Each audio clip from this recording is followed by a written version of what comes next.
Welcome one, welcome all. We've got a lot to get to today. Oh, ignore that. That was just me making my thumbnail, but it's okay. Let me make sure that this is actually working. It would be nice. It would be nice. So we will we'll see here. Live. Oh, there it is. That was just me making my thumbnail, but it's okay. Let me make sure that... Cool. Great. Alright, so let me send this to somebody and we'll get started. We got a lot to go over today. So, first and foremost, thank you all for joining us. We have a little bit of news, little piece of news before we get started on the fun stuff. Apparently we bombed the fuck out of Nigeria. Donald Trump on Christmas Day, of all times. It says, "Tonight, at my direction as Commander-in-Chief, the United States launched a powerful and deadly strike against ISIS terrorist scum in northwest Nigeria, who have been targeting and viciously killing primarily innocent Christians at levels not seen for many years and even centuries. I have previously warned these terrorists that if they do not stop the slaughtering of Christians, there would be hell to pay, and tonight there was. The Department of War executed numerous perfect strikes, as only the United States is capable of doing. Under my leadership, our country will not allow radical Islamic terrorism to prosper. May God bless our military, and Merry Christmas to all, including the dead terrorists, of which there will be many more if their slaughter of Christians continues." So right now, there's kind of this little spat going on in Nigeria, and apparently it's been going on for like many years. But something like 100,000 dead Christians or something like that. I don't know the exact numbers. Nicki Minaj, who we'll get into her little appearance, but she has talked about it for, I think, at least a couple. It's been a while. She's talked about it a little bit. She kind of came out as like a MAGA very recently, and even had a, she showed up to the Turning Point USA and she gave a speech. Now there was a lot of interesting speeches at Turning Point, but we're gonna take a look at hers first because it's kind of funny. It's kind of funny. Nicki Minaj would be doing this. This is pretty funny. So why now have you been involved with speaking about politics? What was kind of the turning point for you? Yeah.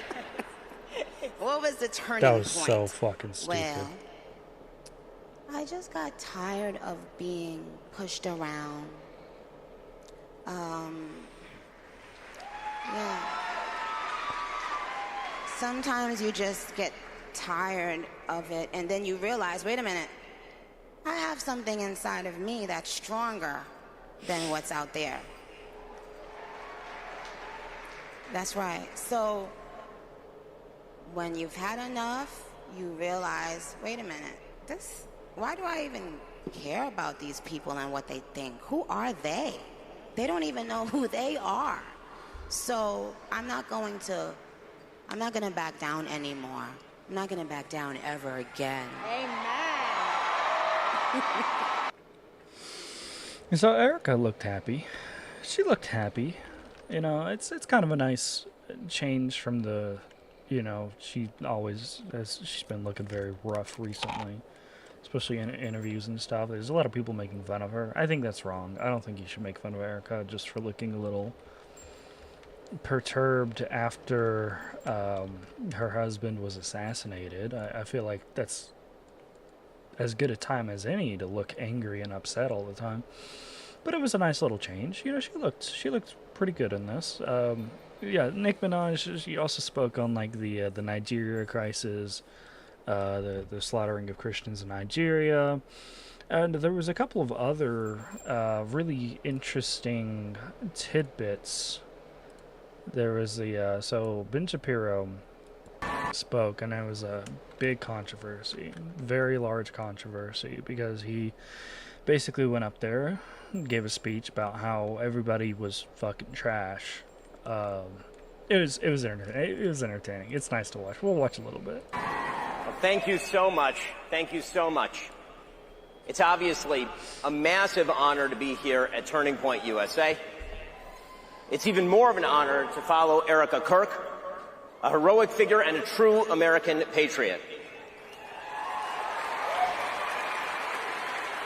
I really believe that the best way to judge the goodness of a man is to see the goodness of his wife and his children, and on that measure, Charlie was unsurpassed.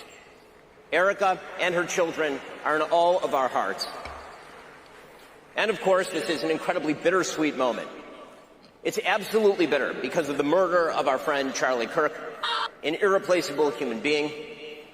I knew Charlie from the time he was 18 years old, and I watched him build himself into one of the most powerful exponents of conservatism in America, one of the most powerful coalition builders in American history.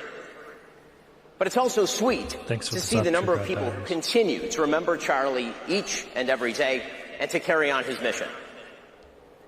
Well, today, I want to talk about the future of the country. And the future of this country, this amazing country, relies on the future of the conservative movement. It relies on what TPUSA defines as its core mission: freedom, free markets, and limited government. And most of all, the future of this country relies on truth.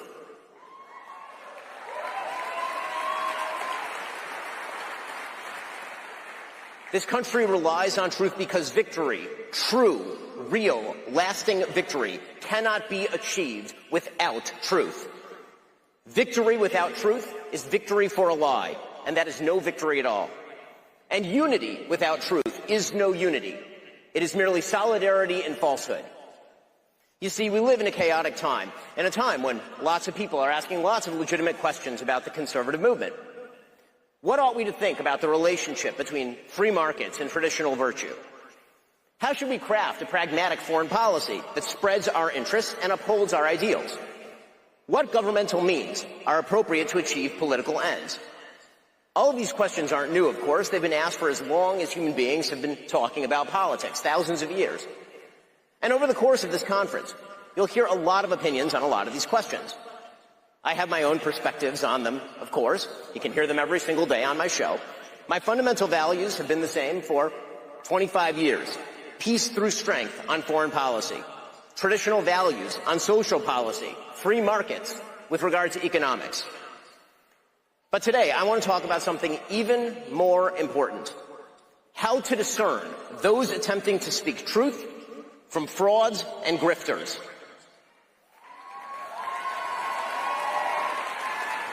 Because something is new. An informational environment rife with both opportunity and chaos. Opportunity because the legacy media gatekeepers are no longer in charge of what we see and what we hear. And chaos because an anarchic informational environment means we actually have to be smart in how we assess the information and arguments that we hear. Why does that matter? Well, because today the conservative movement is in serious danger. It is in danger, not just from a left that all too frequently excuses everything up to and including murder. The conservative movement is also in danger from charlatans who claim to speak in the name of principle, but actually traffic in conspiracism and dishonesty, who offer nothing but bile and despair, who seek to undermine fundamental principles of conservatism by championing enervation and grievance. These people are frauds, and they are grifters, and they do not deserve your time. And they are something worse than that, a danger to the only movement capable of stopping the left from wrecking the country wholesale. So today, I want to discuss 5 obligations that people who speak to you on matters of importance have to you. I want to speak to you about our duties. Our first duty is truth. We owe you the truth. That means we should not mislead you. It means we shouldn't hide the ball. We shouldn't be deliberately obscure about what we're telling you. We have an obligation to clarity and to honesty. This means that we actually have to be clear in the language that we use. We should not traffic in generality. We should not say things like, they shot Charlie, without specifying whom we mean by they. The person who allegedly shot Charlie Kirk, and whom all the evidence points at, all of it, is a gay, trans-loving furry.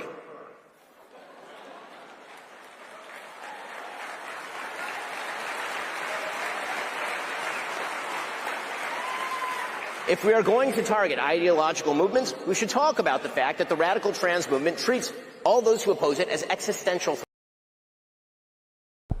You know, what I think is interesting is that obviously a leftist killing Charlie Kirk is indicative of a growing violence from, like, a lot of left-wing pundits and activists. You know, it's something that's becoming more and more commonplace, and it's the incident leads credence to that assertion that there's a growing problem. And that's kind of, in its own way, no matter how grim it is, it's kind of a win because it amplifies the problem. It shows that there's, like, very distinctly an issue at hand that needs to be resolved. And so when you have actors that are saying something like, oh, well, you know, actually it was Israel, or it was, you know, some other mysterious cabal group that is plotting on you, that's not a win, because you can't do anything about that. Right, so what they've done is they've taken the issue, which could be remedied through public policy and through cracking down on things like actual hate speech, like calling to violence, and they've morphed it into an unwinnable argument to espouse conspiracy theories about whatever group they don't like that day. So with Candace, she goes after Egypt, she goes after TPUSA, she goes after Israel. She claims that these are all people that are involved. It's this giant cabal that you can do nothing about, except we can talk about it, and you can give me more views, and I can make more money. When in reality, it's just so simple and stupid. Like, it's so, like, open and shut case. Like, you'll see people talking about, well, why did he disassemble the gun on top of and then it turns out that that was never the narrative. That was never stated anywhere. It's like, well, why did he change clothes? And it's like, he was just found in the clothes. Like, he was just wearing the clothes the whole time. It's a lot of really stupid shit that it's obviously done either for clicks or for trying to mobilize a movement against your perceived enemy, and it's damaging because the people who suffer are Erica Kirk, the widow, and then Turning Point USA, the people that worked with Charlie who are grieving, and then all of Charlie's friends, and then the people that are being amplified are Charlie's canonical enemies. He wasn't a fan of Candace towards the end of his life. He actually called her demonic at some point, which was really funny. But Ben speaking out against this is really, you're going to hear it. It's really funny. Threats. Or if we're going to talk about the Democratic Party making room for the radical trans movement and echoing its inflammatory rhetoric, well, we should talk about that. Those are specific problems, and they require specific responses. Oh my God, that's literally what I just said. Holy shit.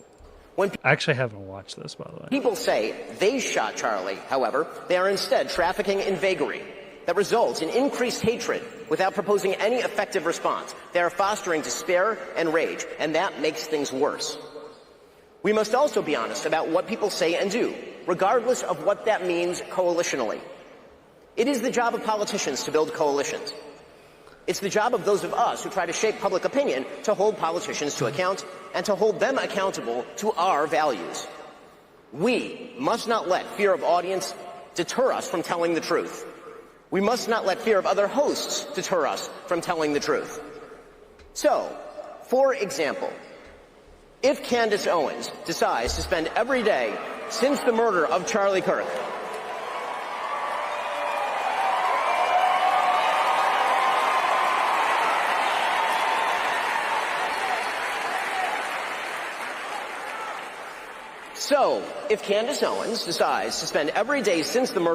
Kirk casting aspersions at TPUSA and the people who work here, who worked with Charlie every single day, his best friends, to cast aspersions at Mikey McCoy and Andrew Colvin and Blake Neff and Tyler Boyer, and yes, at Erica Kirk, and to imply or outright claim complicity in a cover-up over Charlie's murder, to spew absolutely baseless trash implicating everyone from French intelligence to Mossad to members of TPUSA in Charlie's murder or a cover-up in that murder, then we, as people with a microphone, have a moral obligation to call that out by name.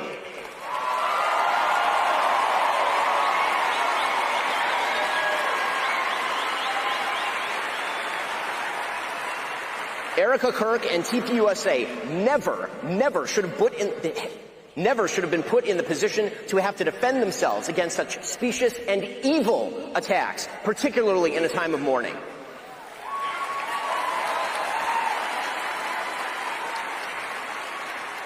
And the people who refuse to condemn Candace's truly vicious attacks, and some of them are speaking here, are guilty of cowardice. Yes, cowardice.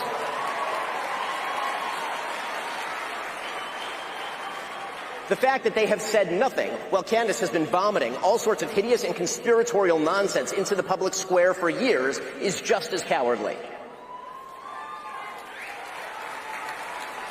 Second, because we owe you the truth, we owe you the duty to speak out of principle, not personal feeling. It should not matter whether we despise someone or whether we love someone. The question is what they say and what they do, and whether those things are morally decent or not. On a political level, do they foster freedom, justice, and prosperity? On a personal level, do they treat others as they would wish to be treated? Personal feeling is not a substitute for moral judgment. To take again the Candace Owens situation as an example, friendship with public figures who say or do evil things is not an excuse for silence on the matter. Politics is not the sisterhood of the traveling pants. Politics is about principle, and if you are willing to sacrifice basic truth and simple principle in favor of emotional solidarity, you have betrayed your fundamental duty to the American people.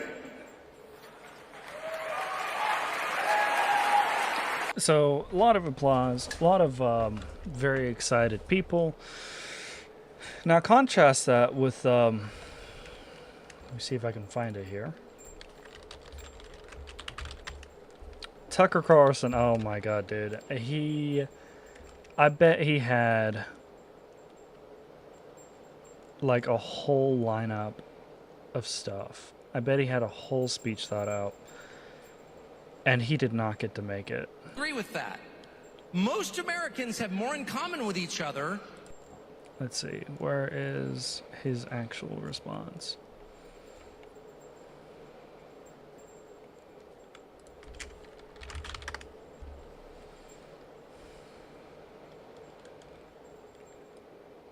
All have a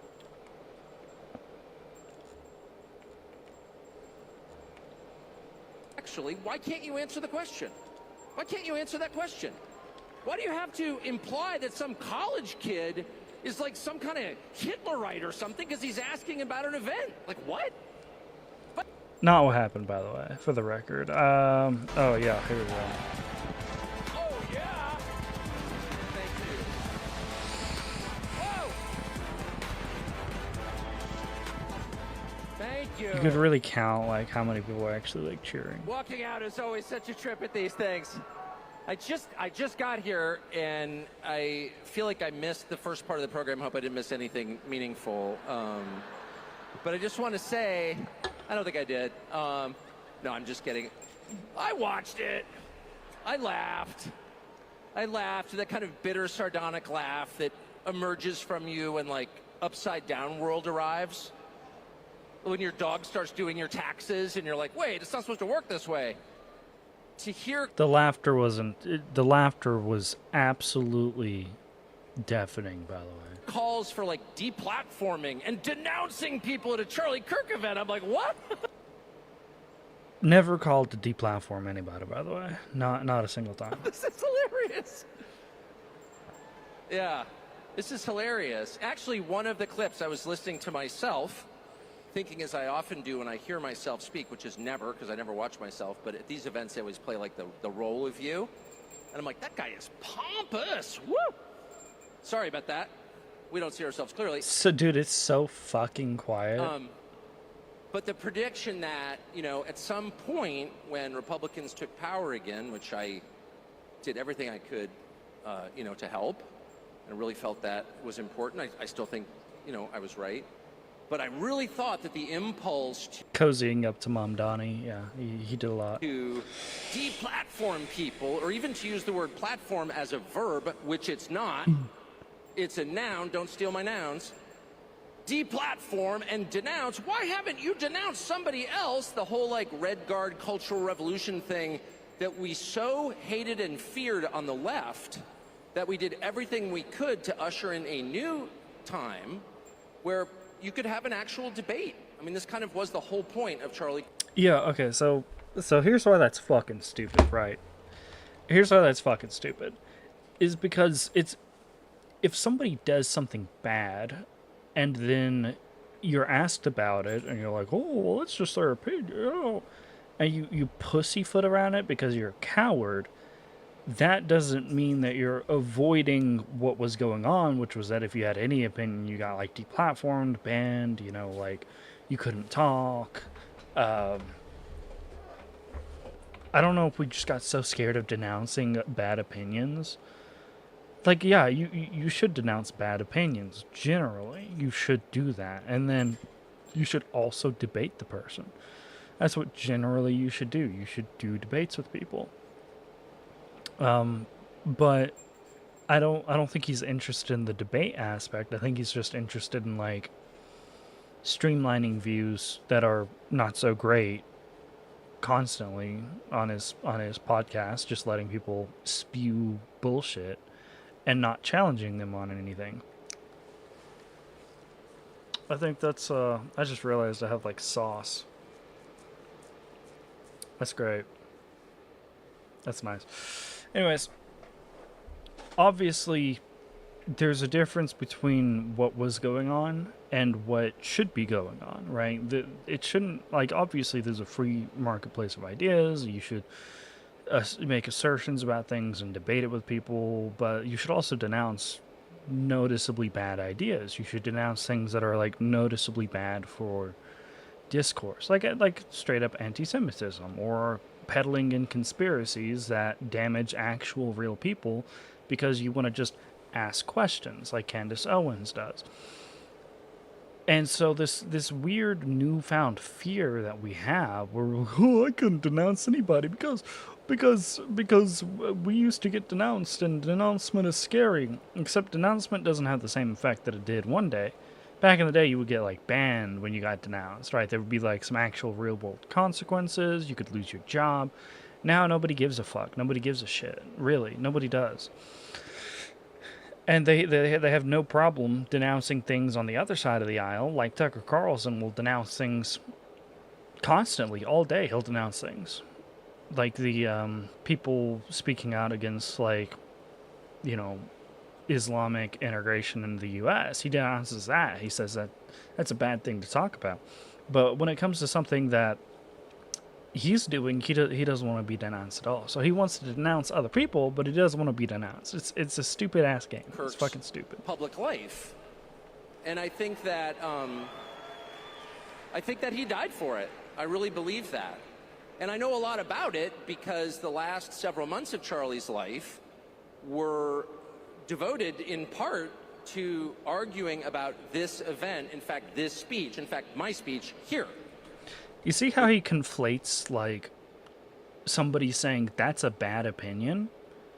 You shouldn't say that, and you should be held to a higher standard to, well, you're not letting me talk about it. You're not letting me talk. You're trying to ban me from the stage. It's so fucking cringe. She asked me to do earlier this year, this summer, and was immediately put under just immense pressure from people who give money to Turning Point. I would assume good people, but who wanted him to take me off the roster. And this has all become public, and the whole thing is so sad that I never talk about it, except to say Charlie stood firm in his often stated and deeply held belief that people should be able to debate, and that if you have something valid to say... Yeah, True God Diaries. Tucker Carlson did fall off in 2020. I remember, do you remember those stupid fucking... Those clip mashups and edits? Can't cuck the tuck. Oh my god. See, those were fun. That's when he actually had actual opinions that he would express constantly and consistently, and he didn't flip-flop around on issues very suddenly after taking, some Qatari money. But I mean, If you're God, I wonder if I can find that actually. Let me see if I can pull that up. 'Cause that's can't cuck the tuck. That was a fucking day. Can't cuck the tuck. We'll go to like one of the old ones too.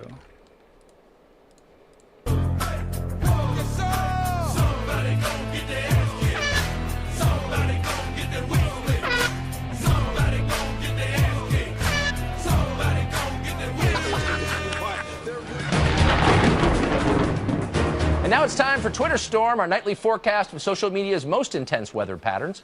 Tonight, a heavy wind of political ignorance is sweeping former Star Trek actor George Takei to another planet. He tweeted this, Dear Mr. Takei. He said, Dear Democrats, you had better be prepared to filibuster folks like Mattis, Flynn, and Sessions. We are counting on you to hold your ground. Okay. There's only one problem. Harry Reid, the outgoing Democratic head in the Senate, got rid of filibusters on administration nominees back when the Democrats held the Senate. Takei has since deleted his tweet, but that didn't stop others from noticing on Twitter. Andrea wrote this, Sounds grand, George. Please stick to acting. Kevin K tweeted, Yawn. Who cares about celebrity? I want to see him like talking. Yeah, look, like, when he's like talking to somebody, he does the stare. The right? same order that has caused students to go into lifelong debt is now, slowly meeting with Trump, and it's going to continue to raise tuition. And it's an unsustainable model for the university.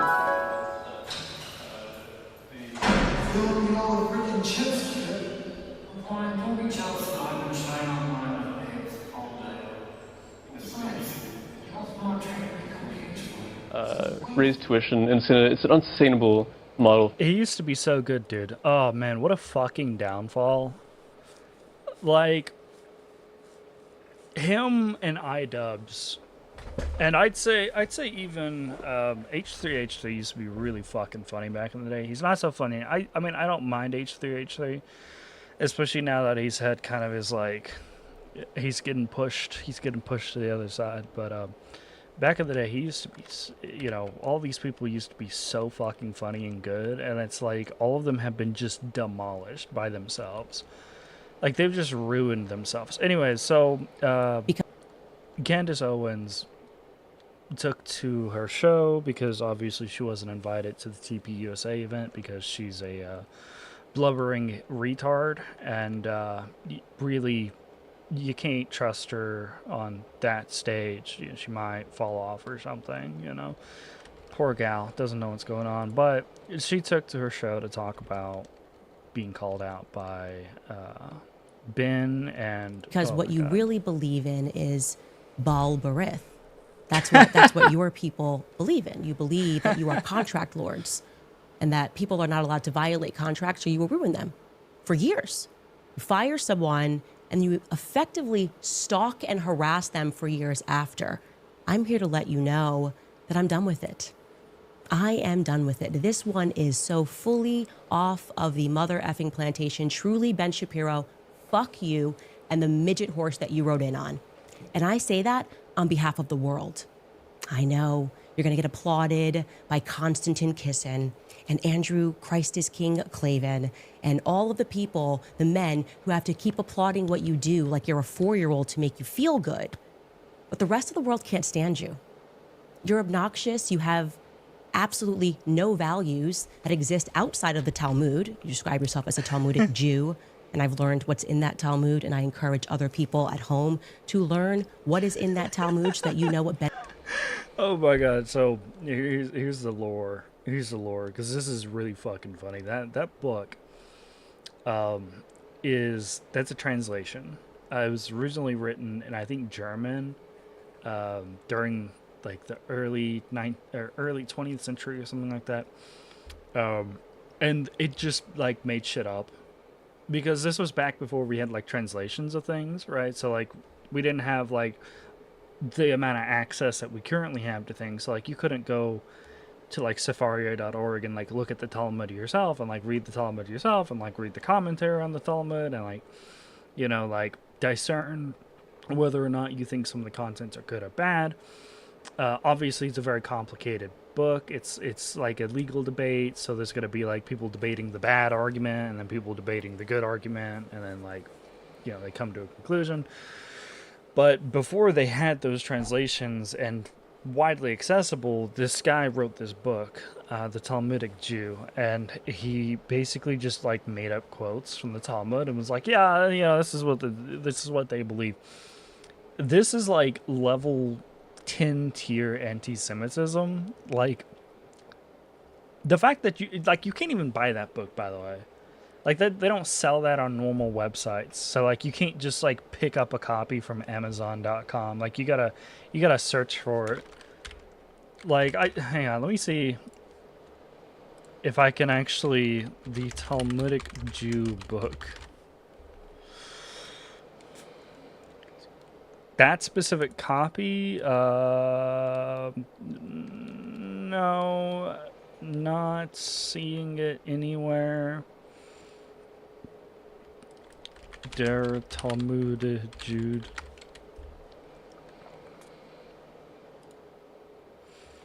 Oh, you can get it on. You can get the German one on Amazon, but you can't get the English translation. Yeah.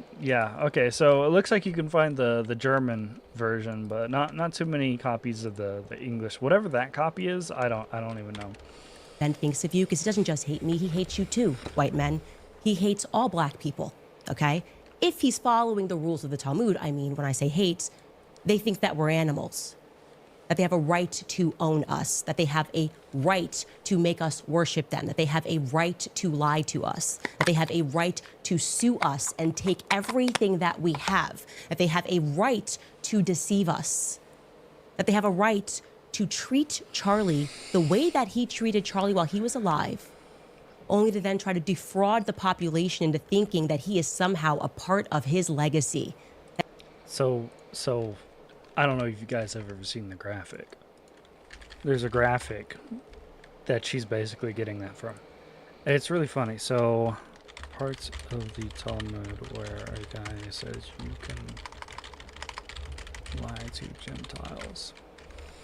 I'm actually going to look at it. I'm going to look at it.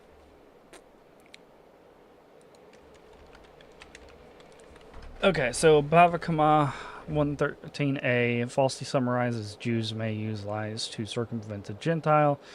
In context, this page discusses practical legal advice in disputes involving non-Jewish authorities during the times of persecution. It permits evasive tactics or evasion or deception, specifically against unjust officials such as corrupt tax collectors and oppressive courts, to protect Jewish life or property. Jewish law explicitly prohibits deceiving or lying to non-Jews.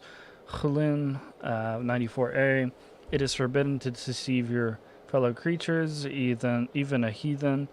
This is cited as a core ethical principle, emphasizing truth as foundational to the soul. Stories in the Jerusalem Talmud, Bava Mitzvah 2.5, praises sages who return lost money to non-Jews, leading pagans to bless the God of the Jews, underscoring honesty as a sanctification of God's name. It's not permitted. You're not allowed to do it. You're not allowed to do it, basically. That's what that's getting at. That he somehow cared about Charlie Kirk and cares to protect the people that are working at Turning Point USA. Goodbye, Ben. Goodbye. It's really funny. She was doing like this, like tippy toe, this little like dip in the toe. Like she was saying some anti-Semitic shit for a while, right? So there was a couple of instances. So like she got really into like, there was some incidents for like Holocaust denial, propaganda. She said that Jews invented dinosaurs to trick Christians into not believing in creationism, which, yeah, they did. Yeah, no, that was the one thing she got right. I saw them planting them in the ground. It was marvelous. It was pretty cool. Anyways, moving on from that, there is a guy named Clavicular, I guess. I don't know how to say his name. I'm not gonna watch this full video because I don't know if they're gonna take that down, but I am gonna play it. So this is him. He's in a car. He's a streamer. He's on Kick. Basically, this guy's story is that he got some kind of surgery to make himself appear more attractive.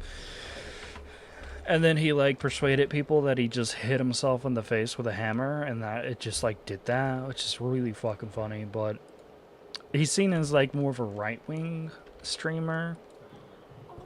So there's this guy that always, like, stream snipes and stalks them, and it's this guy right here.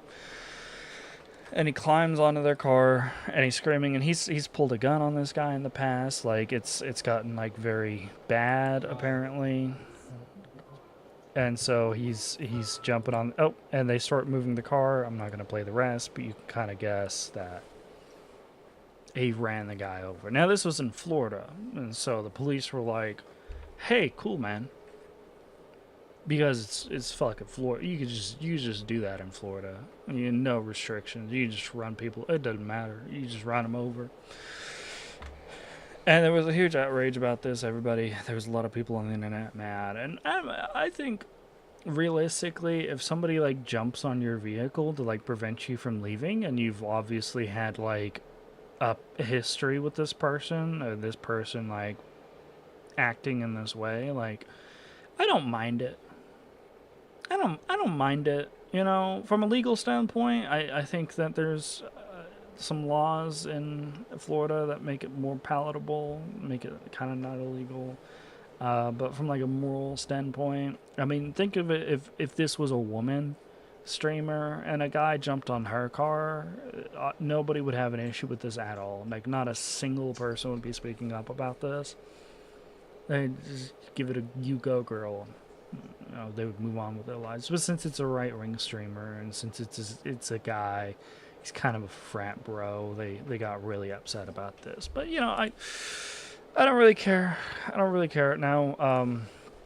Clavicular hammer. I do wanna show the hammer really quick. Yeah. If I punch myself in the face, I'm gonna get, like, a nice mewed up jaw. Yeah, according to Wolf's Law, right? Do you punch yourself in the face? Yes. How hard? Like, reasonably. Just your fist? Yeah. I used to use a hammer, but my parents would go into my bathroom and take it away. So that was... You would hit yourself in the head with a hammer? Yeah, I know. It sounds a little silly. Like, people are going to think I'm trolling, but this is all, like, on YouTube. Like, you can find this stuff. I almost don't want to ask. Did it work? Yeah, absolutely. Yes. Yeah, bone smashing's legit. I mean, you even take a look at, like, UFC fighters, like, their brow ridge over their career, or x-rays of their shin, and, like, there's massive amounts of... For the record, please don't hit yourself in the face with a hammer. It doesn't... The guy got surgery. Okay, that's what it was. The guy got surgery. He got surgery. He got a jaw surgery. Surgery on his jaw to give him a more pronounced ridge. But it was really funny. People were mad at him. I think he seems kind of like a fucking idiot. He seems like a young and dumb guy doing some stupid shit, trying to act like Patrick Bateman or some shit. I don't know. It gives me a bad vibe, but as far as the running a guy over goes, whatever, who cares? And now, Nina Lynn, I left this in here. I don't really, we'll go over it. This is really funny. If you don't know who Nina Lynn is, it's also a streamer. They're a great bunch. She got banned for stealing on camera at a Target, apparently. She also sexually assaulted 2 men on stream, so they weren't really happy about that. She got unbanned, because Twitch, they really don't care. But marriage has advantages. There's this clip of after she came back, she held up the receipt to prove that she didn't steal. Yeah, for women. But anyway, what is this here? So Nina Lynn caught in 4K. What is this? When the same receipt proved... What is this? Yes. What does that say? 2 butters, 2 beefs. What can I say? I love how there's like a 2-minute compilation of her stealing shit. She shows one receipt and everybody's like, oh, okay. So let me get this straight. She showed the receipt to try prove her innocence, when the same receipt proves she stole a pair of boots. Look, I got these in Target too. Guess how much I paid? $3.99. I could not write this up. She just There's no boots. I don't see any boots. Listen to her voice. Target too. Guess how much I paid? $3.99. It's like 2 packs of cigarettes a day. My God, you need to saddle the fuck up. Holy shit. That is, she's not my favorite. She's not my favorite. Now, in other news, I don't know if you guys saw this. Nick Shirley, we're not going to watch the whole thing. It's 42 minutes long, but he, you know, there's some Somalians in Minnesota. Apparently there's like $8 billion worth of fraud there coming from this small Somali community. Now, granted, it's not even like a large percentage of them. It's like a small percentage of them had, very small percentage of them had set up businesses, and they cashed in on some government funding for COVID for kids. There's also an issue where they had set up, I guess, doctors' offices, and they would get funding for treating autistic children, and so they diagnosed a bunch of children with autism that didn't have autism. There's a whole investigation going on into it, but Nick Shirley dropped this like recently, and this is like You'd like to ask the main theme, right? Where so he goes to these businesses. money's going? This is a daycare. There's no children in here. What do you guys think about the fraud that's taking place here in Minnesota? I don't think anybody is enabling fraud to happen. Hold Governor Walz accountable for this. What was this money spent on? I gotta say that dude's cringe as fuck, honestly. Like he's you could tell he was like stuttering over that shit. Can I go back a little bit? What do you guys think about the fraud that's taking place here in Minnesota? I don't think anybody is enabling fraud to happen. Hold Governor Walz accountable for that. When are you going to hold Governor Walz accountable for this? I mean, good point. Yeah, I mean, obviously, if the governor of a state is overseeing like $8 billion of fraud, you might want to fucking look into that, maybe.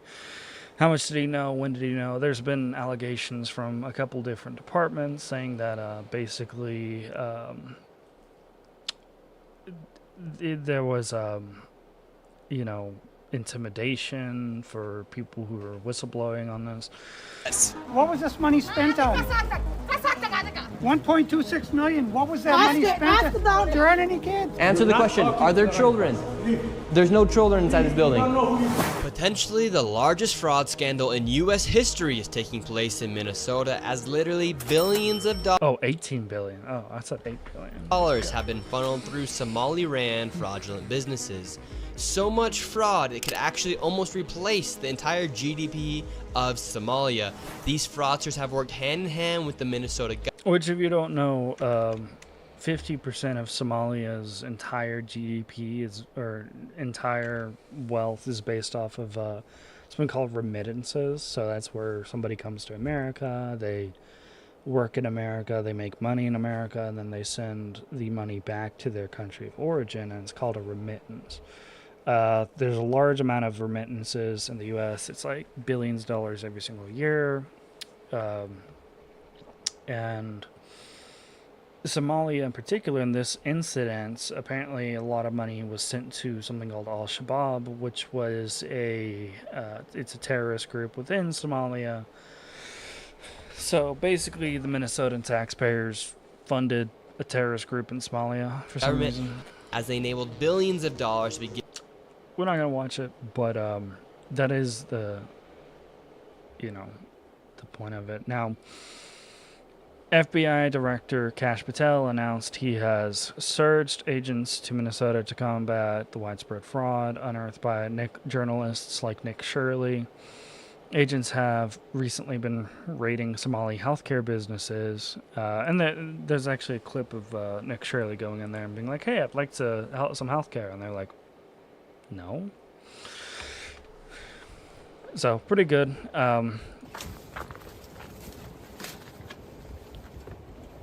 Which I'm curious, is this one of the businesses that was like in the Nick Shirley documentary? Because I think he only went to like some healthcare places and like some daycares, but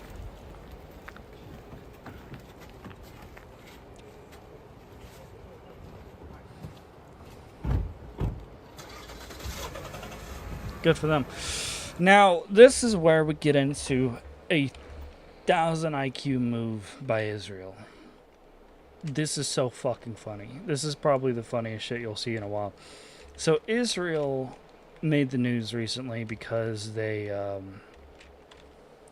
recognized Somaliland as an independent country. Now, Somaliland, if you don't know, is a break-off portion of Somalia that kind of unofficially broke off like 30 years ago.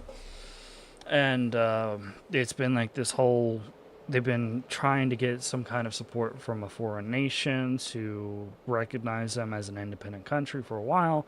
Obviously, Somalia is a shit show right now, so nobody's really interested in doing that. But you had a bunch of leftists on, social media come out after this scandal to go to bat for the Somali community, obviously. So there's a lot of people online who want you to stop looking at it. So like CNN has like 0 stories on this.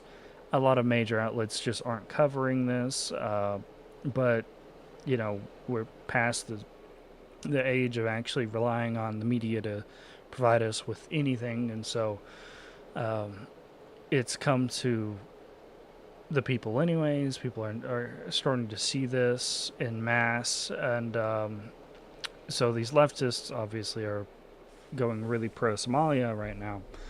And so Israel came out and was like, hey, we recognize Somaliland. And this is how it's going in Somalia now.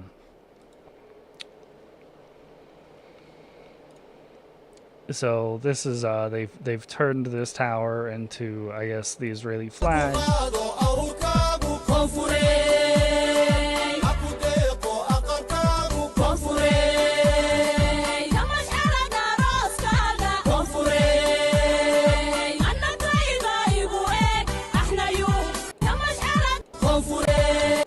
They're all very happy. They're all very happy. Mass celebrations are taking place in Hargeisa and across cities of the Republic of Somaliland as citizens proudly gather to commemorate the historic decision by the government of Israel to formally recognize Somaliland.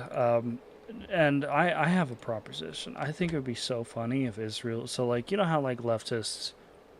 What am I doing? I'll just find one really quick, actually.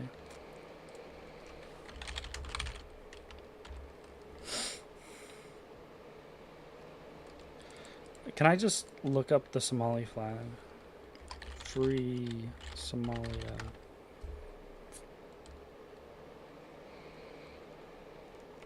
I'm not going to be able to find one.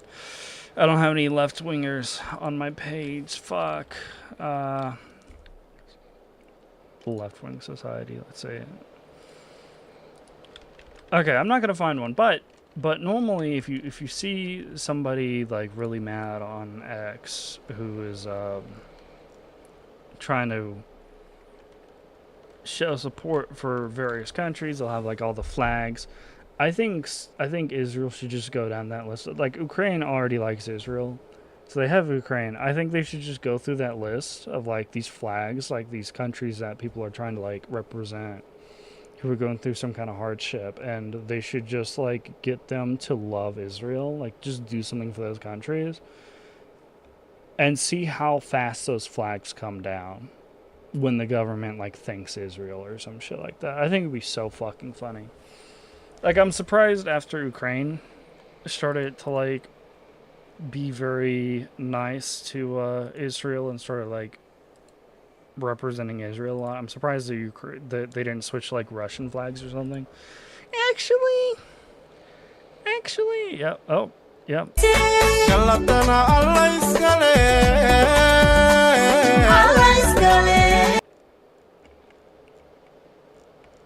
They're not gonna be too happy with this one. They're not going to be very happy with that one. But that is all I've got for today. So I will see you guys actually tomorrow. Have a good night.